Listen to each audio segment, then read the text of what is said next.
Eu acredito que nós somos tricotomistas. Nós somos formados de três estruturas distintas: corpo, alma e espírito. Mas vamos lá, vamos pensar acerca desse tema. Um dos teólogos que falou anteriormente apresentou a ideia platônica. Ele se refere à obra A República, de Platão, onde ele vai trabalhar acerca dessa questão relacionada à alma. Santo Agostinho também, um dos pais da igreja, na sua obra Confissões, ele vai pensar na questão da alma, mas nós precisamos entender o que a Bíblia fala acerca da alma. Então nós temos, por exemplo, corpo, alma e espírito. Então nós temos, por exemplo, o texto de Eclesiastes no capítulo de número 12, e o versículo de número 7, que vai dizer: "E o pó volte à terra como era", ou seja, se refere ao corpo físico. O corpo físico criado pelo pó da terra, certo? E o espírito, e percebe que a palavra espírito aqui, em Eclesiastes, capítulo número 12, versículo 7, o espírito está em letra minúscula. Então é espírito volte a Deus que o deu. Então nós temos, dentro do judaísmo antigo, nós temos essa noção do corpo e do espírito que volta a Deus.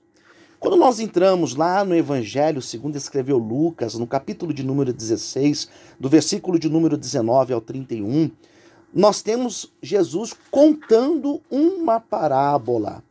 Percebe que na parábola, Jesus coloca a ideia do rico e do Lázaro, que era o mendigo que estava no descanso, enquanto o rico estava no sofrimento. O que nós temos ali? Ali nós não temos o corpo.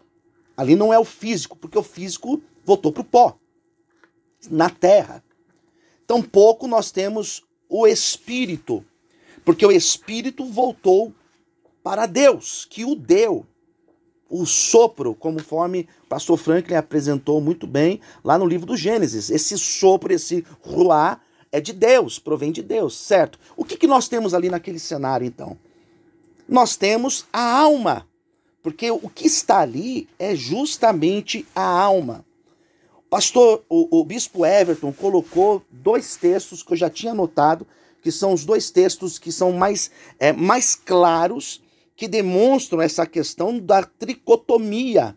Nós temos o texto lá de Paulo, de primeira carta aos Tessalonicenses, no capítulo 5, no versículo de número 23, que ele faz uma distinção transparente como copo, que nós estamos aqui perante nós. Ele vai dizer: "E o mesmo Deus de paz vos santifique em tudo", ponto e vírgula. Em todo o vosso, ele coloca três matérias aqui, ele coloca em todo o vosso espírito, vírgula, alma, vírgula, e corpo. O que me dá a entender que quando Paulo fala acerca dessa divisão, ele coloca de forma muito distinta.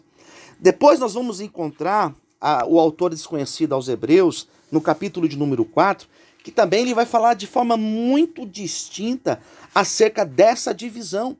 Ele vai dizer no versículo 12: "A palavra é viva e eficaz, e mais penetrante do que espada alguma de dois gumes, e penetra até a divisão", ele vai dizer, divisão da alma, do espírito, das juntas e medulas, e é apta para discernir os pensamentos e intenções do coração.